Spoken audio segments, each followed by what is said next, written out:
దాని తర్వాత నుంచి జనవరి కరెక్ట్గా జనవరిలోని మా బావ మీద వీళ్ళు అటాక్ చేశారు. ఎవరు? ఈ యాకరెడ్డి చేశాడు. ఎందుకంటే యాకరెడ్డికి నేను అందరికంటే పెద్ద శత్రువు తయారైపోయాను.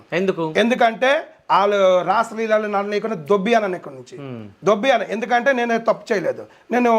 ఎందుకంటే నేను నా లాంగ్వేజ్ కొంచెం డిఫరెంట్గా ఉంటాను. నాకు బీపీ ఎక్కువ, నాకు బీపీ వస్తుంది ఎక్కువ.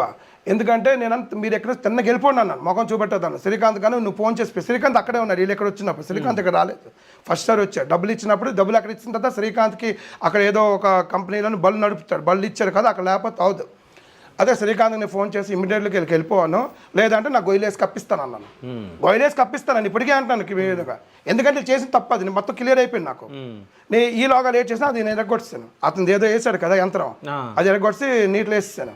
మా ఇంట్లో నన్ను రేసిన కానీ నేను పిచ్చి పిచ్చిగా అవుతున్నాను, వేసి పడేసాను. దాని తర్వాత అన్నాను, అది ఏంటన్నాడు అంటే శ్రీకాంత్కి అన్నాడు, నాకు ఫోన్ చేసి అన్నాడు, నీది పండుగ పెట్టిస్తాను అన్నాడు. పండుగ పెట్టుకుందాం అన్నాడు. పండుగ పెట్టడం ఏంటంటే నాకు ఎగరేస్తారు అన్నాడు. నేనేం చేశానంటే మిమ్మల్ని చంపిస్తానన్నాడు. యాక్చువల్లీ చంపిస్తాను యాకరెడ్డి అన్నాడు. ఎందుకంటే